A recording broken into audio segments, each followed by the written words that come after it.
Hello, you big, beautiful world you are, and the beautiful people that reside upon this beautiful rock. Welcome to the podcast of Brothers of Many Words. I am your host, King RP. I am your co-host, King Mackie. Co-host King Christopher. Hit us with that affirmation, brother. All right, affirmation for today. We stand together as brothers, united in purpose and grounded in respect. We move with love, speak with clarity, and carry peace. No ego, no division, only growth. Each voice matters. Together we build something greater. We are aligned. We are ready. Peace in our energy, power in our unity, and purpose in our message. It is done. It is done. Absolutely. The purpose of the podcast is so to create a space for open, honest, and thought-provoking discussions across a wide range of subjects. Through the reading of books, articles, and shared knowledge, we engage in dialogue that allows us to explore ideas, challenge perspectives, and deepen our understanding. This platform is built on discussion, review, and respectable debate, where growth is the goal and learning is continuous. As we evolve through each conversation, we not only enlighten ourselves, but also invite others to join us on this journey of awareness, insight, and transformation.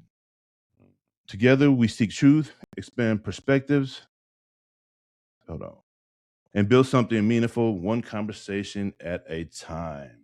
How's everybody doing? How's everybody Love doing? and laughing, brother. Oh, wonderful, wonderful, wonderful. Any special plans for Mother's Day today? Not really. You know, I'm gonna cook. I'm gonna do my thing. I'm gonna let baby Right. relax and just chill. And I tell her, you know, I try to tell her thank you every day.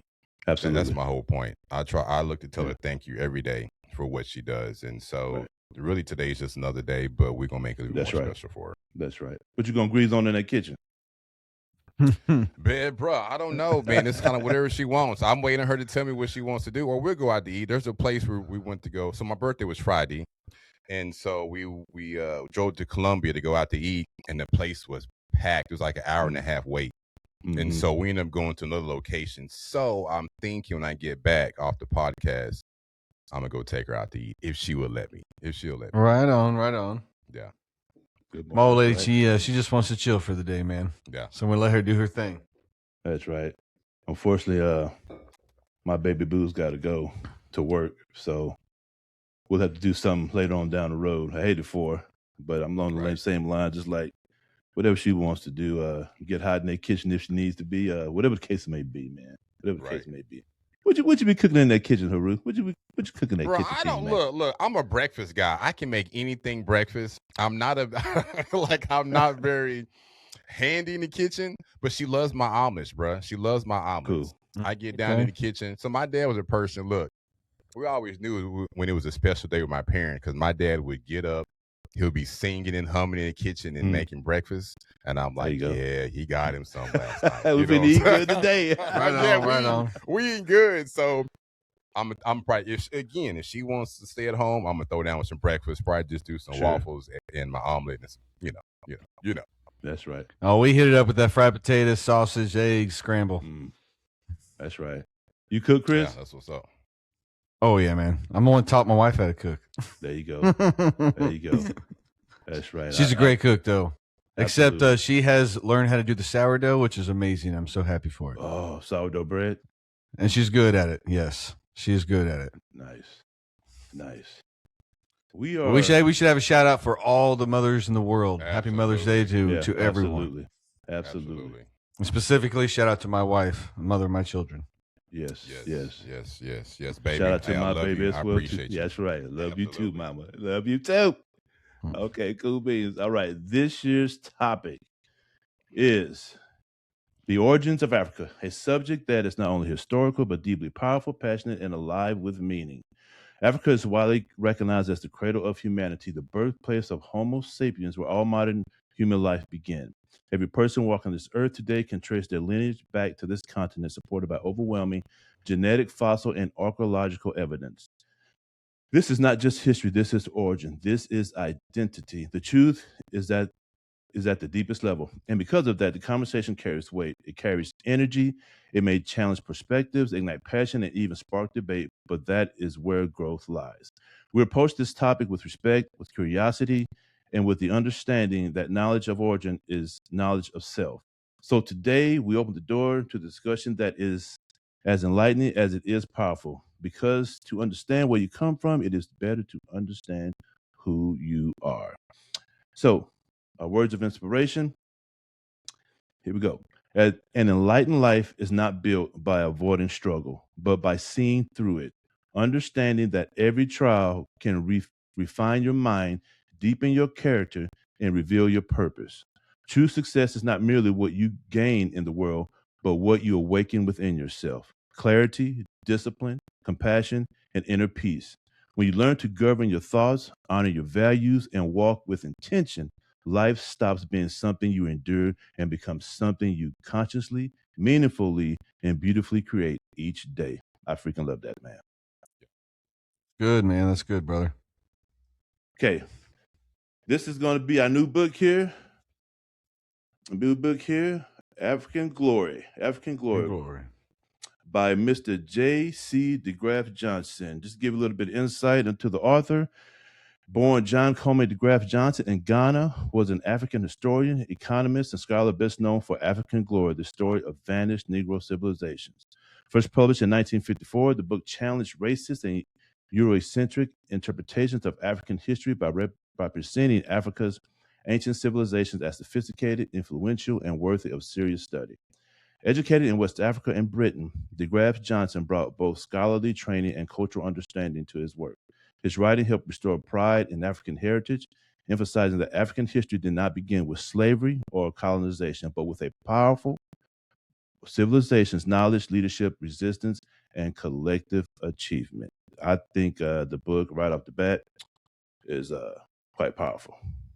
Quite powerful. Oh man, yes. I really like how he opens up in the first couple pages. Yes. Right off the bat, you know that. So this, where right now we have an open discussions. It's we're going to go through. We read the topics or the chapters were the introductions and chapters 1 and 2. So we'll go through and whatever resonated with each of us, have open discussions on that and see where it leads us. But I think the first few pages are quite powerful. You know, he comes hard right off the bat into what I just read about him. He holds no punches, and it challenges a lot of things. Now, this book was written in 1954. Written in 1954. And so the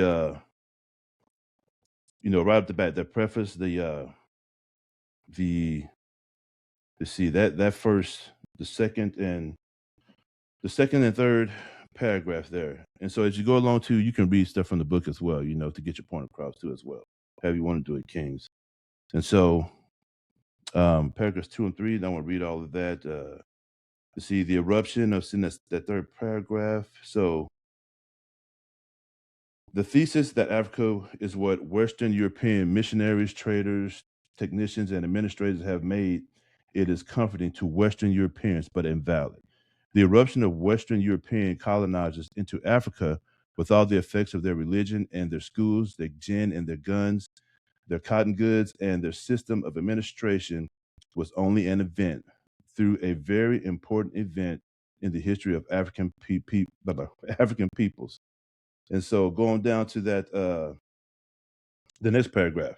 If therefore we wish to understand the national movements that have emerged in Africa, we have reached their most mature and advanced stage in West Africa. We have to begin by trying to rid our minds of European preconceptions that influence our thinking on this subject. This is not easy, since most of the available material on African affairs is presented from a European standpoint, either by imperial historians who are interested in their record of European penetration into Africa, or by colonial administrators who are interested in the pattern of institution imposed by European governments upon African societies, or by anthropologists who are often, though not always, mainly interested in the forms of social organization surviving in the simplest African communities, considered in isolation from political developments in the world around them. We shall probably have to wait a while for the real history of Africa to be written by African scholars for an African reading public. So right off the bat, he comes with it. And that is, how the narrative is applied to today. Not just, it is ingrained philosophically, religiously, the ideology, from the very foundation to create that narrative that Africa was not much of anything but indigenous people and savages, if you will, as they like to call them. Yeah, man. Like right in the pages in the introduction, pages 1 through 5. He goes in and talks about that not all black or Negro people originated from Africa, that there's evidence of them outside of Africa, distributed in all parts of the world, including Europe, not just secluded just to Africa alone. I thought that was very interesting. He pushes it back against the theories that most black people, strangers, or latecomers to Africa.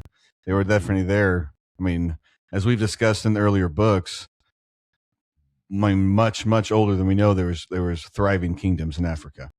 Yep.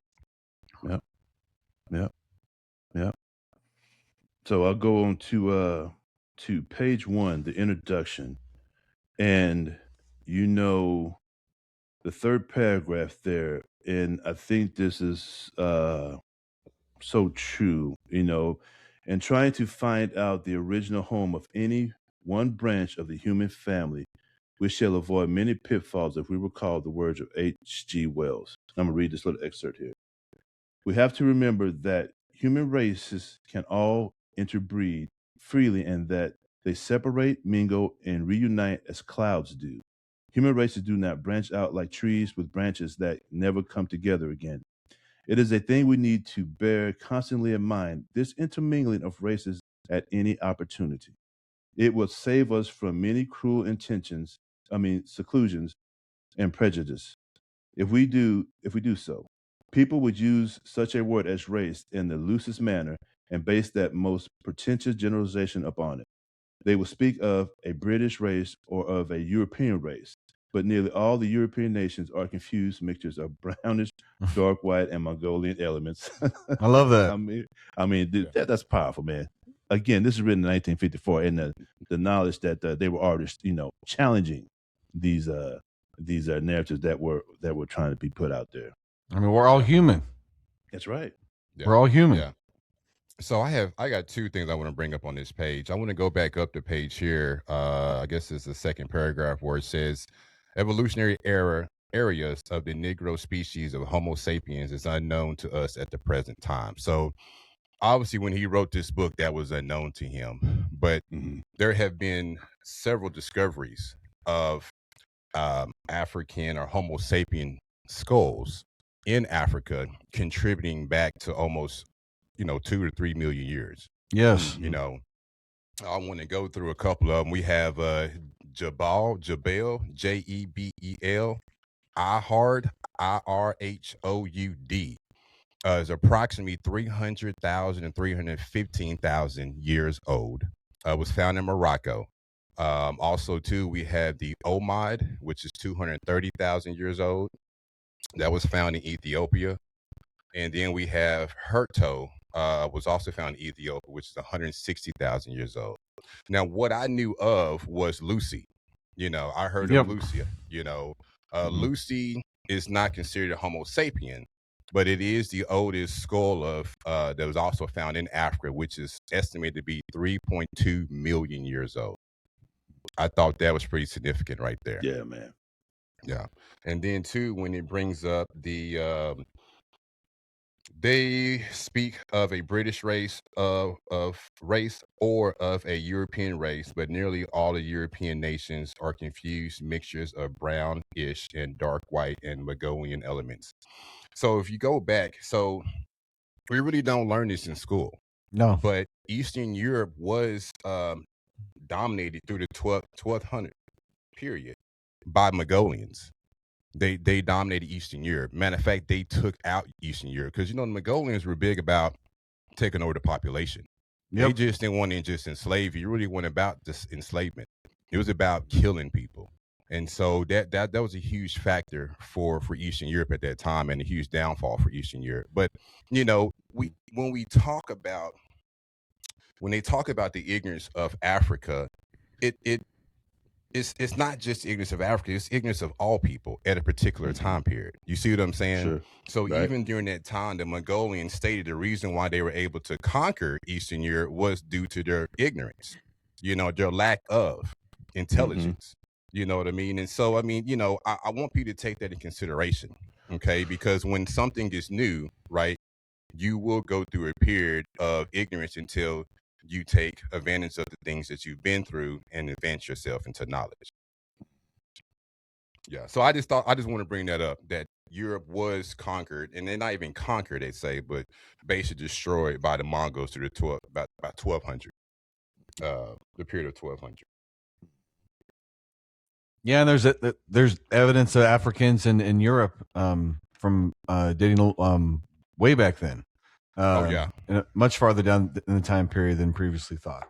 Yeah, even the Moors. I mean, the Moors, if you don't know about the Moors were dominant to Europe. Matter of fact, I mean, they contributed so much.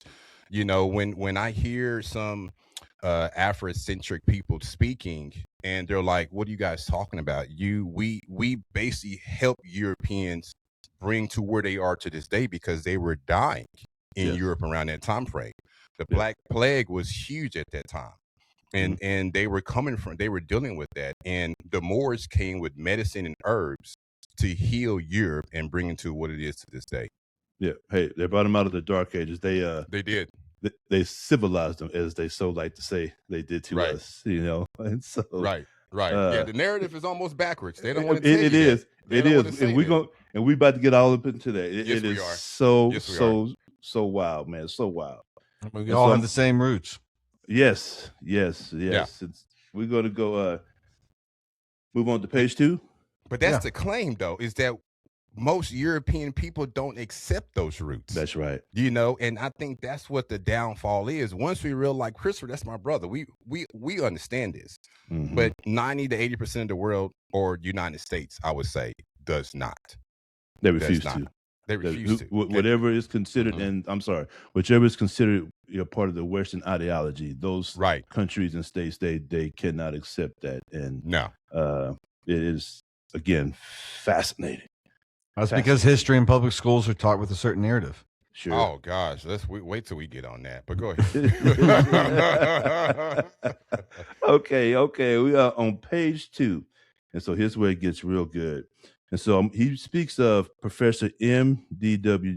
Jeffries, who wrote an article titled "The Negro Enigma," published in September 1957 in the West African Review. And so here is the narrative, you know, as how it is displayed, you know, from a European standpoint. I'm not going to read the whole thing. That was 1951. Yes, you're right. 1951, September 1951. Thank you. So just in that the middle paragraph there. So in this great are the position of the Negro is the enigma.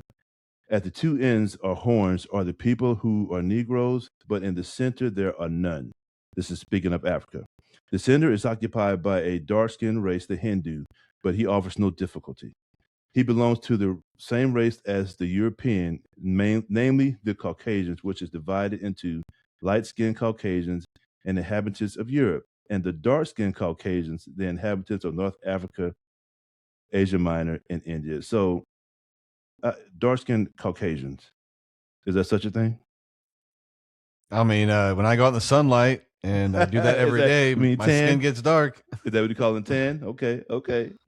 And so, go ahead. Well, you know, I think I want to go back. I want to state that I'm thinking what he's stating is even through the Caucasus Mountains, right, is what we've always heard where the Caucasians came from. So I'm thinking he's expressing that being the dark-skinned Caucasians because they were dark-skinned supposedly before they went to the Caucasus Mountains. Gotcha. And then coming out the Caucasus Mountains, supposedly their pigment had changed. You know, so I'm thinking before, you know, they went to the Caucasus Mountains, right? He might be kind of narrating the fact that before they went there, they were considered dark skinned, and then maybe coming out, they were considered light skinned. But then when they came out, before they went, even through the pygmy people, they went to the Asia Minor in India during the Exodus period to expand upon the religion and spiritualities of Egypt itself. Gotcha. I mean, yeah, that still says that Caucasians has their roots with Africa. And also, I mean, the way it was worded in the book, I thought maybe he was talking, when he said dark-skinned Caucasians, that he was talking about the Indian people that have the really dark skin from India. Quite possible. Yeah, quite possible. Yeah, it's a possibility too. Yeah. Quite possible. Yeah. Okay. He talks about Asia Minor and India at the end of the insert. But yeah, I mean, that's what a lot of people think, that when they went to the mountains in the cold environment without much sunlight, changed their pigmentation. Yeah. And then on Jeffries, I kind of want to bring up a little background on him because he's prominent in this book as well too. If you guys don't mind. Go ahead, brother. Professor Jeffries, 1890-1975, professor in anthropology and etymologist, conducted extensive research in Nigeria and Cameroon, published on African religion, migration, and cultural origins. Jeffries focused more on indigenous traditions, oral history, and the internal development of African culture. He often argued that Africa's civilization possessed greater iniquity and that many traditions had roots within Africa itself rather than being explained solely by outside influence. His strengths were pay close attention to oral tradition and belief systems, took African institutions seriously as subjects of scholar and study, and explored long-term cultural continuity. I just wanted to bring that up. His point of thought is different than Sir Harry H. Johnston. Harry. So, but when we get to that, I bring him up too as well. No. So I'm going down to that. Still on page 2, that last part there, and this has to do with Professor Jeffries as well, in connection with Haru was talking about. So he goes that you were talking about the skulls, and so the Swanscombe skull found in Great Britain is dated 250,000 years and is our stock, not Negro. The skeletal remains dug up by the Leakeys in East Africa are us, not Negro. Boscott Man found in the Cape is dated 50,000 years and falls into our group, not of the Negro. There are no Negro skulls of any antiquity. The oldest known is about 6,000 BC. The 2 Grimaldi skulls, one of a woman and the other of a boy, are not Negro skulls. They merely show Negro features. And so so there's also, and I don't know if you guys have ever heard of this, it's the Peltdown Man. Now, the Peltdown Man was found in 1912. He was found in Europe, and so based off that, they thought that he was considered the missing link, and that is the bridge between the ape and the human beings. And so, based on that, they thought that that they Europeans, if you will, that's where the cradle of humanity was started, right there, because they found that what they considered to be the missing link, and that stood for 41 years. However, in 1953, that was exposed as a hoax. It was not of a human. The bones were not human. There was, I believe, the head was an ape of an orangutan, and different bones of different parts of the body. So that theory was absolutely crushed. So that killed that theory. Just to add a little bit of insight into that when he's mentioning the skulls that are found in what Haru had read earlier. Yeah, and something plays a role too. Is like there is really no history of the Europeans. We don't know the true history of European people. They just kind of pop out of nowhere. And they do. They kind of pop out of nowhere. But you hear the very last sentence in that page 2, they merely show some Negro features. Right. Well, they're saying they're not Negro skulls. right. But if they're showing Negro features, that means their origins still come from. That's right. Negro. Right. I mean, that's right. You're dead on. And so listen, back then too as well, when they went on these archaeological sites and digs and excavations, and so when they, gave their description of these skulls and bones and whatnot and of the scene. So when they, they wrote down what they had and they would publish papers in these royal societies as they were back then. And so, if it came to where what we just read, that last sentence, Negro infinity, the features, those papers were given back. They had to go back and rewrite those pages. They had no choice. And so take this into consideration too. Back then in Europe, it was rough living, so to decide whether you're going to go back and rewrite this paper or get kicked out of the society and have you and your family on the streets was a hell of an option. So they will go back and rewrite the narrative on all of that things to fit their narrative. And that is so true. Yeah. Yes, sir. Hearing folk. So go ahead, bro. Go ahead. No. Well, I was going to bring up. So we got Sir Harry H. Johnston coming up. And so I want to give you a little background about who he is. Okay. So 1858 to 1927, background. British explorer, linguist, botanist, and colonial administrator, deeply involved into the European scramble for Africa, served in territories such as present-day Uganda. Author, A History of the Colonization of Africa by Alien Races. Wow. Main view of Africa, Johnson believed Africa had a long and rich history, but he often interpreted through a colonial and racial framework common among European scholars of his time. He studied African languages and cultures seriously, yet still supported British imperial expansion. Yes. So that is Mr. Johnston. Yes.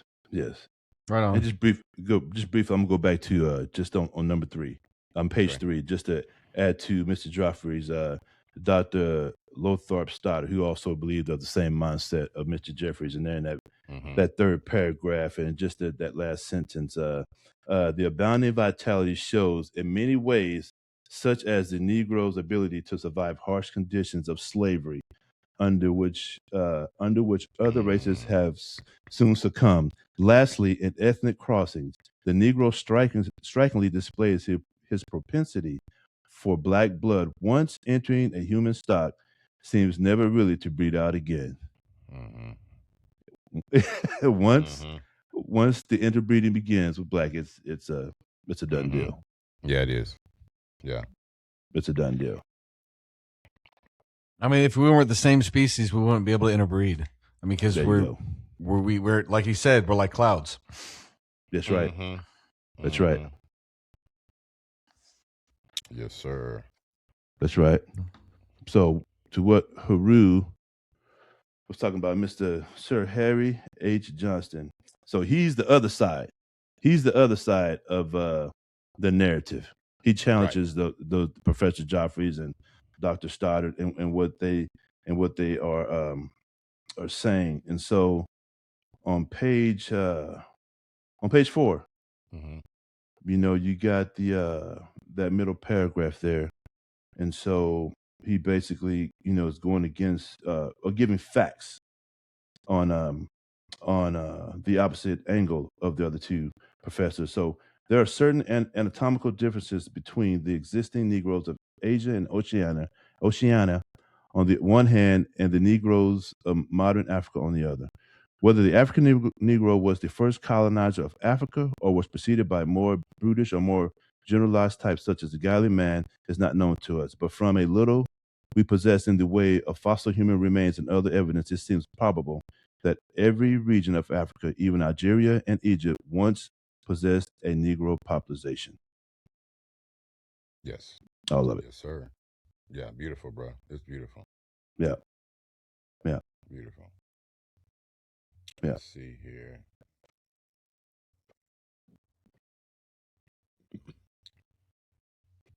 Okay. I don't have anything on page 4. Christopher, you got anything on 4?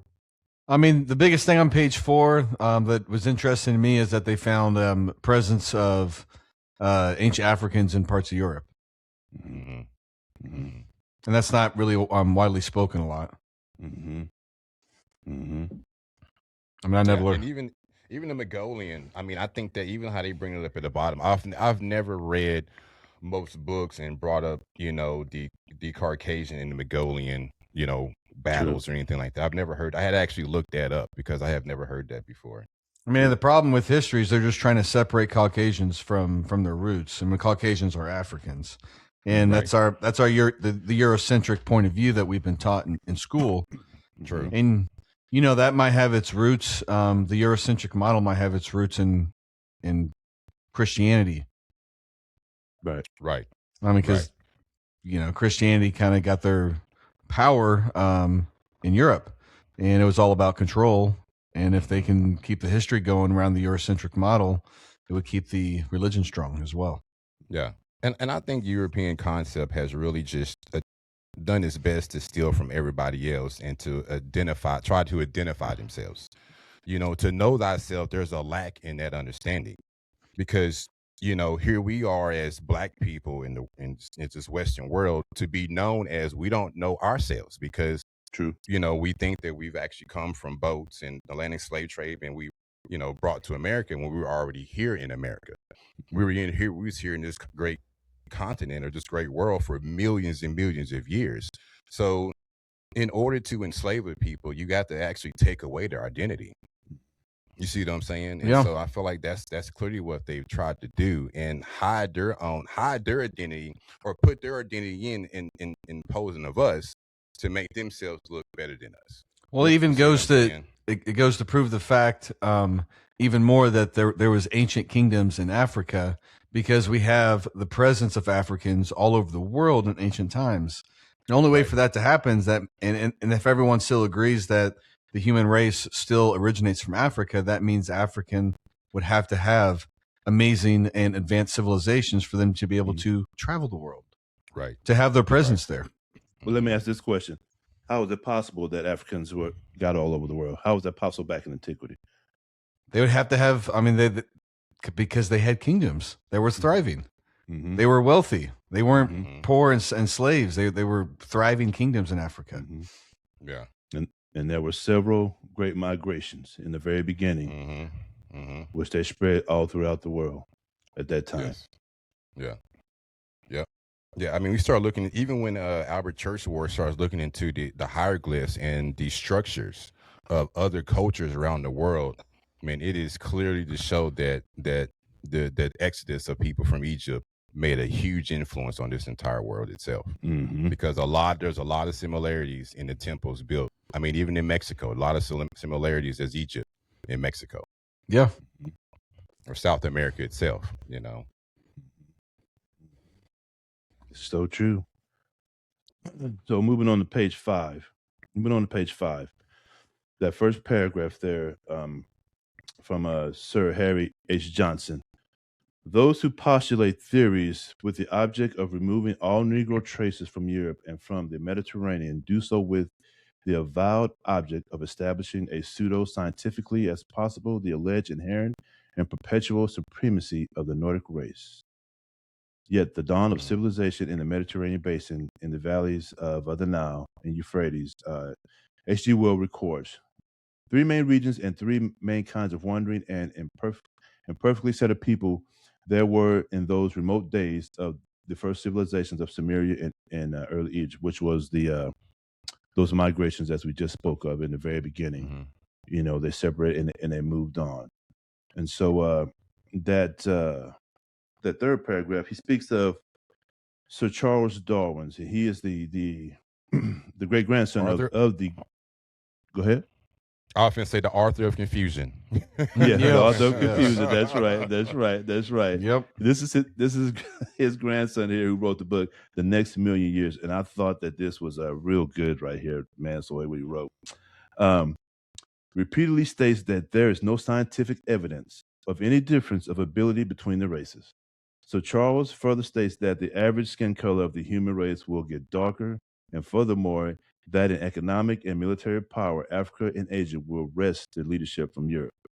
C.P. Snow commenting on Sir Charles's findings and forecast writes, it means, incidentally, that the racial discrimination which has been the least credible feature of the period of white homogeny is not only wicked, it is worse than wicked. It is criminally foolish.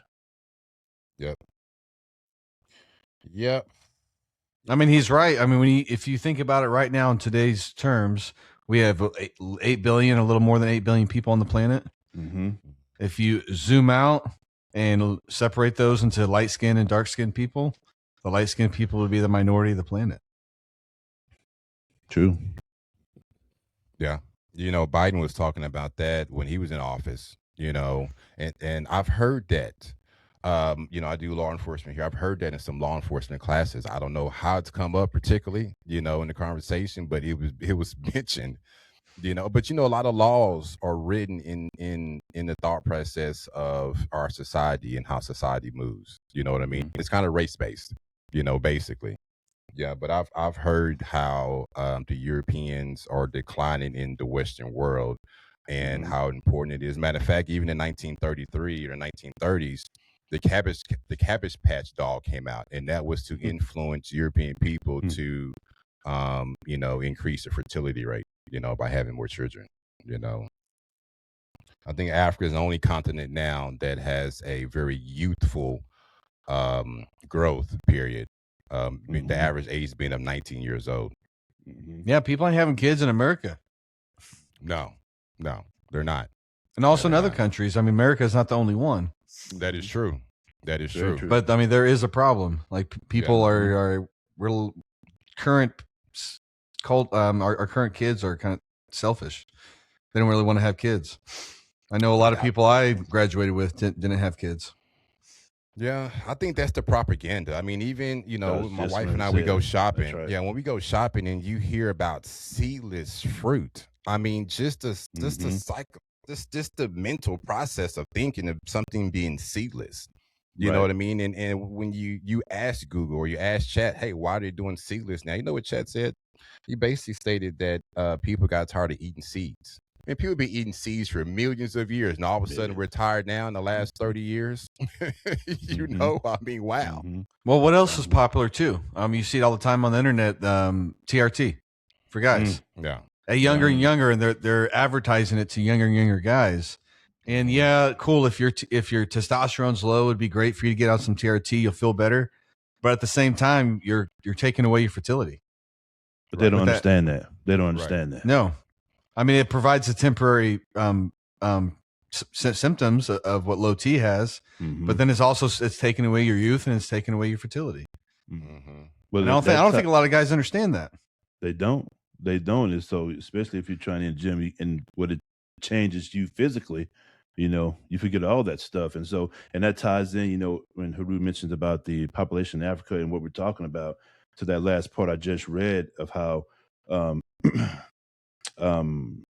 with Africa is on the rise and everyone else is subsiding, if you will. And this book was written many moons ago. I don't know when the next many years was written, but this is pretty damn accurate, for what's happening now in these times. I mean, they're using pleasure and vanity to sell you a product. And people eat it up, bro. Eat it up. It's going to make you feel good. It's going to make you grow muscle. It's going to make you perform better in the bedroom, blah, blah, blah, blah. But then they don't tell you everything else. That's right. Temptation is tough, Kings. If you want that testosterone, you got to go out there and earn it. Testosterone is earned. It's not something for you to just inject, man. That's right. That's a lot of guys forget.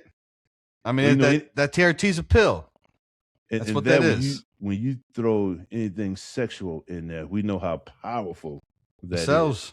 Is. A young buck coming in, you know what I'm getting at. It's like you throw that thing in there, come on, ain't thinking about nothing else too, and you get if you make it to 40 or 50, and then you having situations and complications with that part of it. But I'm in agreement with you. Anybody have anything on page 6? Page 6. Let me see. Just about more of the origins of African people found in Europe, India, and North Africa, and the African Great Lakes. Yeah. I mean, I just think that's cool. I mean, I never knew that. I thought Africans was solely found in Africa. Yeah.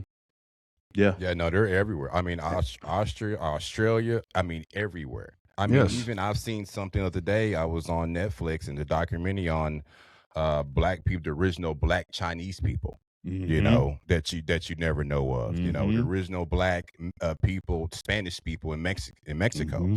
I talked to a brother of mine, just a random guy, and he started telling me about how he bought a condo in South America, and he was like, bro, I'm at the bottom, but he's like, hey, it is no, he was light skinned, so he was like, it's all people that look just like you there. I said, for real? He's like, yeah, and it's Spanish speaking. Like this is where they're from, and they've been here for thousands of years. Makes you think maybe the Caucasians, the light skin was just in the past where they got separated, maybe during the Ice Age, and then there was such a huge change because they were separated from the sun for so long. You know, and then they slowly started, you know, the Ice Age ended and they started integrating back into society with the rest of the world. Right. Now fast forward to today. Right. So you know what, and to add to that, to what you just said on page, let's go back to page 5 real quick, and that little bit that I read. In the way of forest of Europe were the blind Nordic peoples, hunters and herdsmen, a lowly race. The primitive civilization saw very little of this race before 1500 BC, to what you were just talking about. Yeah. You know, Right. as far as the Nordic race, you know, and I've heard that, you know, that somewhere along those lines, 1,000 years, or even sooner than that, that the Caucasian race came into appearance. In the chat here, Amanda wrote about children. Having children now is no longer a family decision; it's a financial decision. What do you guys think about that? Say that again. Having children now is no longer a family decision; it's a financial decision in these days. I mean, in my opinion, if you want a kid, you're going to find a way to make it happen. I mean, you can do all the planning you want and think you're financially, but finances could go up or down at any time in life, no matter where you're at in life. But if you have a kid and you're responsible enough, you're always going to find a way to support that kid. Yeah, I think she's right. When you look into history, it's always been like that. You know what I mean? You think about our great-great-grandfathers who had 15, 16 kids. Why did they have those kids? That's because right. they could work on the land together. They can work in the kitchen. They could, I mean, you were building on a particular kingdom. You know what I mean?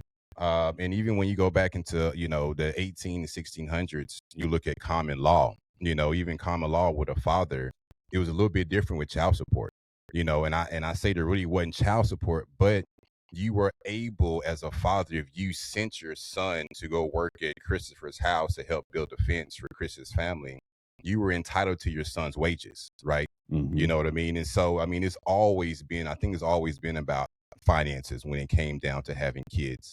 You know what I mean? I think we've gotten out of that. You know what I mean? It's more about family now than it is finances, or the love of a family, because we are a little bit more financially stable, you know, as a country than we were, you know, in the older days, I would say so, you know. A lot more opportunity. There's more abundance around us. My mom had 18 brothers and sisters. Yes. You know, big family, big family. And so, as you mentioned before too, propaganda plays a huge role in thought process as far as going forward. Right. You talk about things financial, let alone if you look up what it costs to raise one kid, you look at that number and it's like, dang, let alone if you have 3, 4, 5, 6, it's like, I don't want to do all that. Yes, you know, I mean, a lot of people don't want to make the sacrifice. I mean, you had to have it come to the kid. That means you may not be able to go to that 2-week vacation in the Bahamas. That's right. Yes, I mean that's financially yes, but I mean, I'd rather have a kid. You know, I'm with you. I sent my son something. It was a statistic on having kids. His first child will be born here in September. He's 25 years old, and they stated that between the ages of 0 to 18, you're going to roughly spend between $300,000 and $350,000 per child. I told my son, you better get ready. You better get ready. Hey, and it's real. It's real. I mean, however, I'm in agreement with Chris. If you willing to make that sacrifice, you know, and because there's nothing to compare once that little baboosh comes out there and you get to hold it and see it, man. It's like, hey, it's all over it. We'll run on water for anything for that, baby. The government pays you now for it. You got taxes. You can put your child on your taxes. I mean, so yeah, you know, yeah. Yes, sir. Yes, sir. Anybody have anything for page 7? So I have at the top Professor Segman. How would you say that? Segman? Sigelman? Singelman?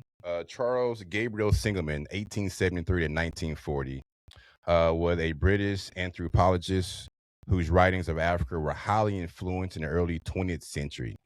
He is best known for his work as Race of Africa, first published in 1930, which it seemed like him and Johnston, because Johnson was big on the publication of Race to Africa. But anyway, the Race of Africa, Segment's attempt to classify African population, explain the development of African civilization. He acknowledged that Africa contained sophisticated societies and ancient cultures, but he interpreted them through racial theories that are now considered outdated and scientifically unsupported. So his thought was that it was the Hermetic hypothesis, which argued that many major advances in sub-Saharan Africa were introduced by so-called Hamites, whom he associated with people from northeast Africa and in some formations closer to Europeans.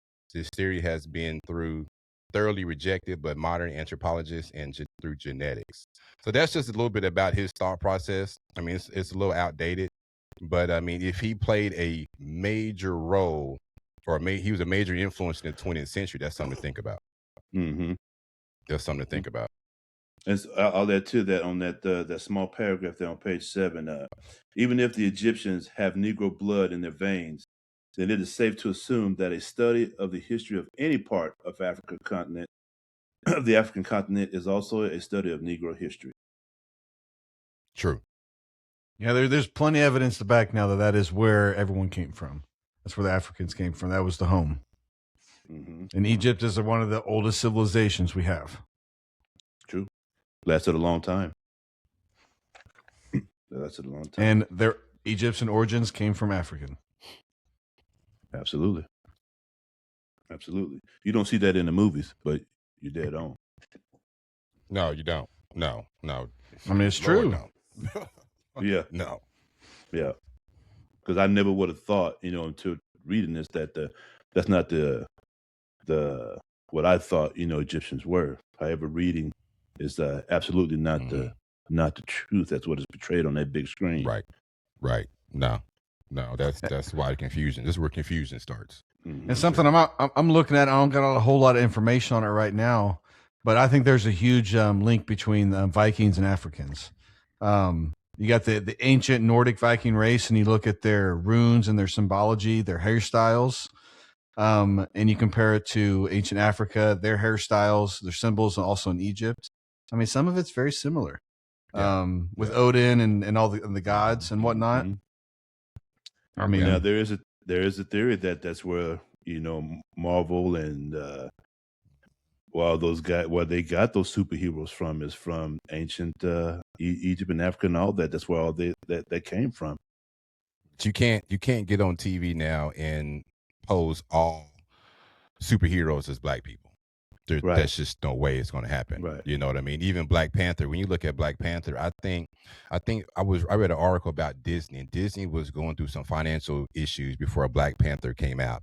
And when Black Panther came out, it was able to reestablish itself financially because Black Panther set records of profits. Because the first Black Panther movie was awesome.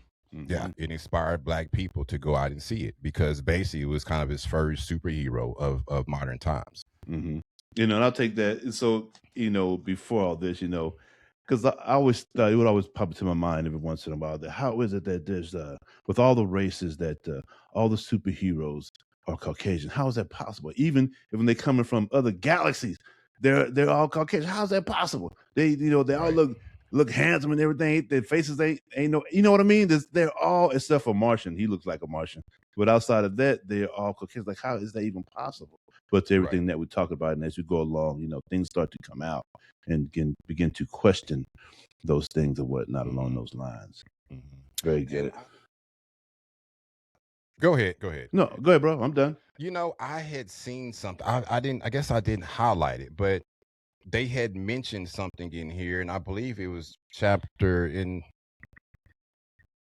I'll wait because they talk about. I'll wait because they talk about the tools. Somebody had mentioned that the Egyptians or Africans really didn't have prominent tools, or um, and I remember reading about Churchward speaking that the pygmy people, which were one of the some of the very first people of Africa, how they had tools and how they had implements to use for knives and for structures of that sort. So I don't think we got a chance to read everything. I didn't highlight it, but I just want to make that point that Churchward's view on pygmies is that the pygmies um, had ancient implements, which indicates that Churchward discussed tools and artifacts associated with early people during the pygmy period.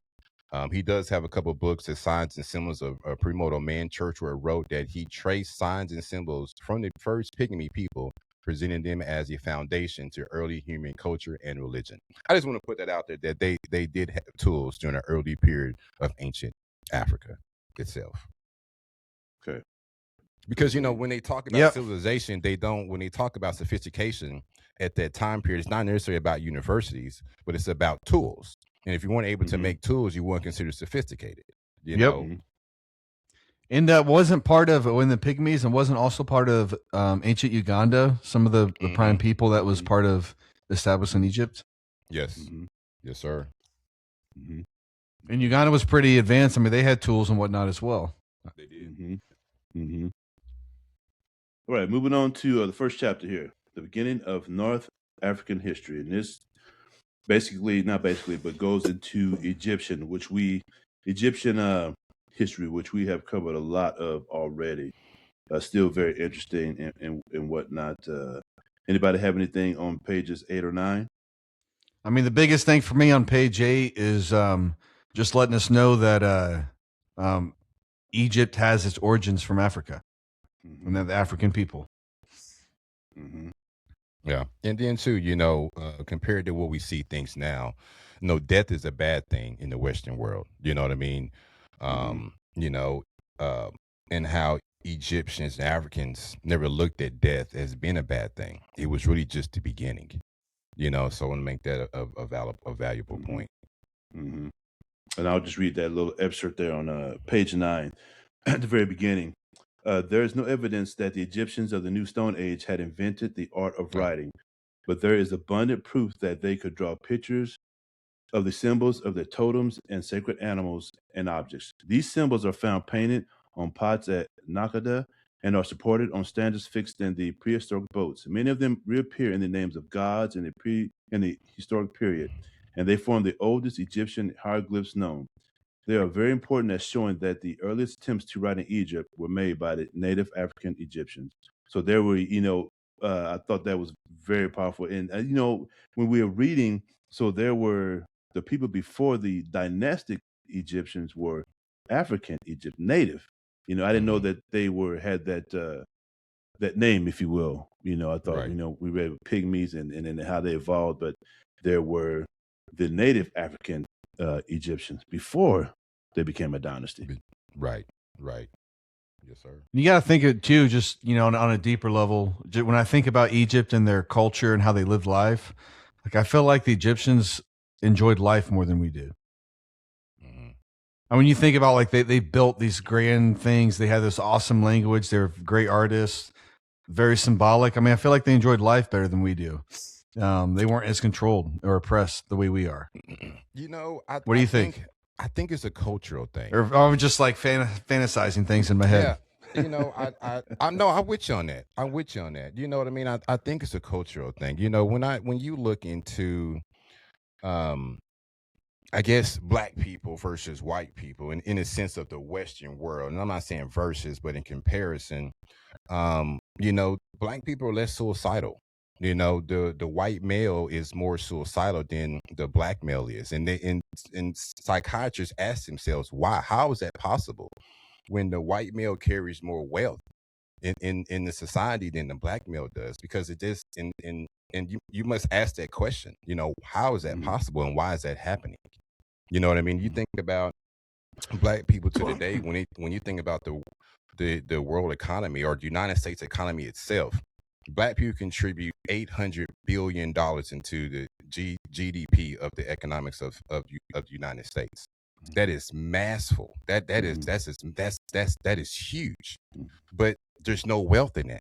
It's spending, but there's no wealth in it. You see what I'm saying? So, like I said, when you talk about how the Egyptians, I think it's a cultural thing. I think Black people really just kind of have an I don't care, I love it, I don't care, I'm gonna live life, and then when I die, I'm gonna continue to live. When in culture, it might not be like that for every culture here in the Western world. You see what I'm saying? You're held to maybe the term, maybe it's held to a higher standard. I don't know. You have to follow a certain lineage, or wealth gap. I don't know just yet, but I do know that based upon the Western world, white males have a higher suicide rate than any other males in this Western world. No, you're right about that. Very interesting. I mean, most of the things built here, everything built here is for profit. That is so true. Yeah, and so that's what I'm thinking. Where so there's no meaning behind it. There's no meaning behind building a giant building skyscraper. Yes. Yeah. It's so true. You're so true. That is so true. Very true. What about page 9? Anybody take anything from there? Page 9. No, we had talked a lot about that already. We did. So I didn't go too much in depth into that one. Okay. Page 9 at least. Yeah, that was just letting us know about the ancient that they came from farther south, the Egyptians. What about pages 10 and 11? Kind of the same thing. We went into Khufu, in a previous book we read, and about, him, building the largest 3 pyramids in Giza, which he built nearly 480 feet high when he finished. He had a square base of nearly 760 feet on each side, covering an area of roughly 14 acres and contained 5,750 tons of stone. I thought that was, even though we read that before, but I enjoy hearing that. Yeah, page 11 just touched, which we talked about in the last book about the Hyksos, people invading Egypt and causing drastic changes. Yeah, we covered a lot of this, and I will say this: that part down there on page 10. Read it. I was gonna read it. Go ahead, man. Yeah, that I thought that it caught my eye. So Usersen the third was the 5th ruler of the 12th dynasty of Egypt. He ruled on the throne for 38 years. So he has a part down here. So he made it necessary, or he thought it was necessary to invade Nubia, which is on the other side of the cataract. I believe the second cataract. And so, and as we know, reading through Nubia, they were rich with gold and resources and things like that. And so he made it a point to go down there and to invade them. So he built a stele to signify, or to leave, if you will, a message of how he viewed and how he conquered. And so I'm going to read this here. He says, "I am king. My word is performed. My hand performs what my mind conceives. I attack my attacker. The man who retreats is a vile coward. He who is defeated in his own land is no man. Thus is the black. He falls down at the word of command. When attacked, he runs away. When pursued, he shows his back in flight. The blacks have no courage. They are weak and timid. Their hearts are contemptible. I have seen them. I am not mistaken about them. I seized their women. I took their goods. I stopped up their wells. I slew their bulls. I reaped their crops. I burnt their houses. I am speaking the truth. My son who maintains this boundary is indeed my son, and he who allows it to be thrust back is no son of mine, and I never begot him. I have set up a statue of myself here, not only for your benefit, but also that ye should do battle for it." And then just that little bit of word, that next paragraph. Sir Ernest A. Wallace Budd states that the brutal treatment of the Nubians by the king suggests that he had other than Egyptian blood in him. This is indeed the case. For marriage with types outside the national boundaries, such a common feature with royal families has so changed the blood of the dynastic family as to render it no longer Egyptian. So he was very upset that he had Negro blood in him. Wasn't he the guy that lied about when he went to battle and he beat everybody by himself? He came back and right. It was from the last. I believe so. And he made that huge story. Mm-hmm. I believe so. Yeah, yeah. That's when the Hyksos was they were trying to expel them out of Egypt. And then basically everyone died and he was just the last survival of that battle. Yeah, right. And came back and said he did it all himself and they made that statue. Yes. Yes. So what I got from this, y'all, I just had to, I thought about Stone Mountain. Y'all have been to Stone Mountain? You know what I'm talking about? No. So Stone Mountain is it's in Georgia, right? On its side of the Stone Mountain, there's a Confederate memorial carving of Jefferson Davis, Robert E. Lee, and Stonewall Jackson. It was carved in 1923. But I thought about that too, because this was created by something called the United Daughters of the Confederacy. Okay. And they are United Daughters Confederacy were strongly supported the project. They saw it as a monument of Confederate leadership and Southern heritage. So what they were trying to do in some sense was trying to make the South look better than what it was during a particular period of war. Okay. It says some of the artists who later designed Mount Rushmore. Anyway, it was Robert E. Lee, Confederate general, Jefferson Davis, Confederate president, and Stonewall Jackson, Confederate general. United Daughters of the Confederacy, UDC, is a woman's heritage organized found in the United States in the 19th century. It was created to honor Confederate soldiers and preserve the memory of the Confederate after the American Civil War. So, and this was basically thought of during the Jim Crow period. Okay, during the southern states were reshaping political memory. They were trying to reshape the political memory of the Civil War. So by putting faces up there on the mountainside made me think about the same thing that this particular king did at that time, just to show that, weakness, or just to show we conquered. You know what I mean? So I kind of thought that just the fact that it was created by, the Southern Confederacy. Matter of fact, they are heavily involved in our school books too, just in case you guys didn't know.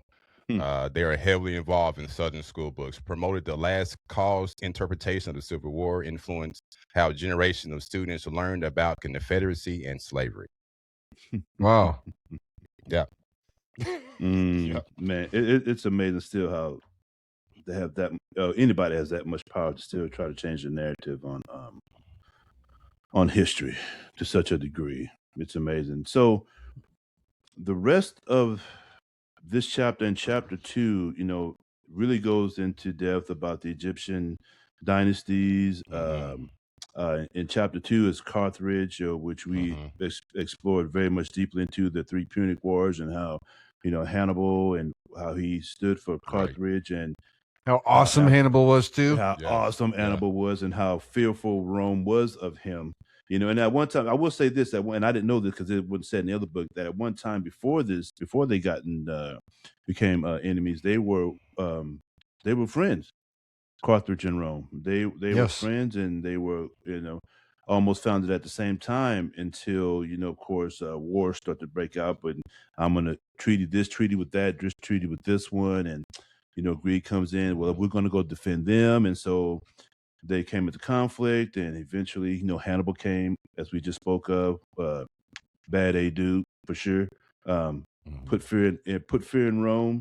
However, in the end, Carthage, because of Rome, was wiped completely off the face of the earth. Even so much, just because Rome was so scared of him. Just because Rome was so scared of Hannibal. I mean, even when he went back, he was called back, and he went and he recovered them financially. He became a statesman and recovered them financially. And he was saying that, Carthage had become strong again. It was like, well, we got to get him. And he knew that. And so the Carthage allowed him to escape. However, he's seen that Rome was not going to let him live, period. No matter where he went, they chased him. And so he took his own life, so to speak. That's so is how it goes. However, the first 2 chapters, unless anybody has anything else, I mean, this is already off the bat. It's powerful. It's powerful. Yes. Yeah. It's powerful. It's going to be a good book. It's going to be a dang good book. Mm-hmm. And so, does anybody have conversations? Yeah. Anybody have anything else want to add about the conversation? How about the discussion? No, sir. I'm good. No, we Okay. can end with. I mean, it does end with Carthage, and I mean, the biggest takeaway with that is, I mean, Carthage, Rome was obviously scared of them, and only reason why Carthage lost to Rome is just the simple fact that Rome was more organized. They were more unified than Carthage was. And I wouldn't even, I mean, that too. And then, Rome had to get the northern kingdoms on its side that were ruled by Carthage, because without them, they wouldn't have done it. You know what I mean? Yes. So the other northern kingdoms simply said, okay, once you defeat Carthage, allow us to be our own state. You know what I mean? Right. Run our own rule. And then when Rome defeated Carthage, Rome came and defeated all of them as well too. Like some yeah. Really? Come on now. We're gonna take out one and not gonna take out the other. Yeah. No, that's They're a great smart. point. That's a great point. That's exactly what was a part of it too. They turned on Carthage, and hey, as we know, Rome was they were fighters, warriors to the end. They didn't. They took everything. So, with that being said, hit us with that spotlight on the beautiful people, King. All right, we got the spotlight for today. Our spotlight for today's podcast is Dr. Frances Cress Welsing. Dr. Frances Cress Welsing wrote the book Race Theory and a Controversial Legacy. A few psychiatrists in American history have sparked as much debate outside of clinical medicine as Dr. Frances Cress Welsing. Known for her outspoken views on race, power, and global systems, her work continues to be studied, criticized, and discussed decades after its publication. In Dr. Cress Welsing, her medical background, her most famous theories, and why her work remains both influential and highly controversial. Her training as a psychiatrist and her work in Washington, D.C., the development of her book, The ISIS Papers, y'all have to read that if you haven't read it yet.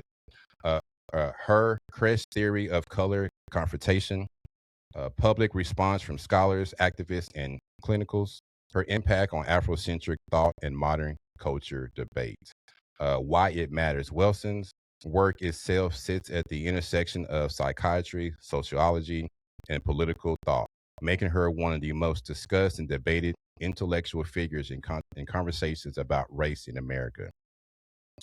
Who was Dr. Frances Cress Welsing?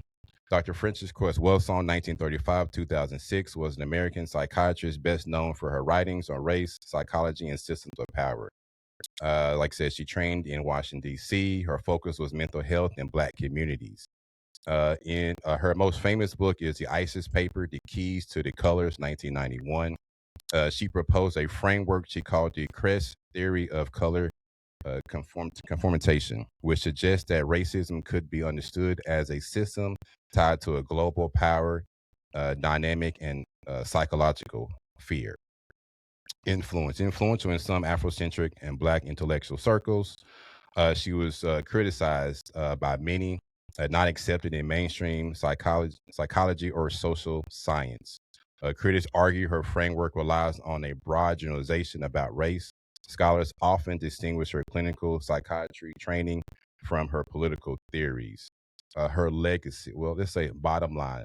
Dr. Frances Cress Welsing was a trained psychiatrist whose writings moved beyond clinical psychiatry into racial and social theory.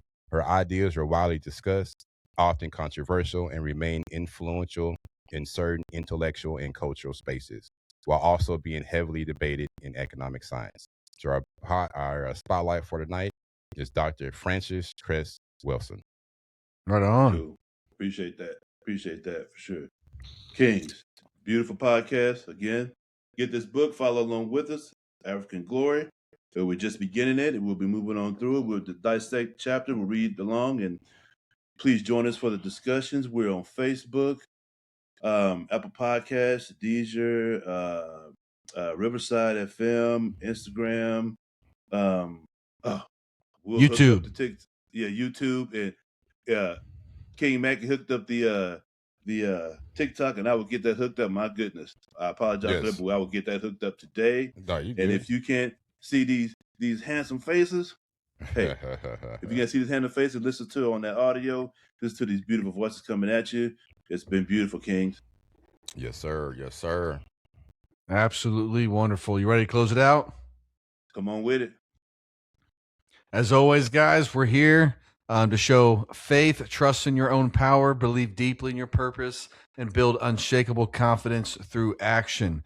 And dedication, show up when no one's watching. Stand firm in your commitment to grow. Put in the reps mentally, physically, and daily. And discipline. Forge your own character through consistency. Set your code and follow it without compromise. Control your impulses and command your results. Awesome stuff. Love it. Love it. Love it. Wednesdays, noon, we got open mic. Apologize, King. We will see you there. Join us. Beautiful stuff. Love you guys. Love you. Love it.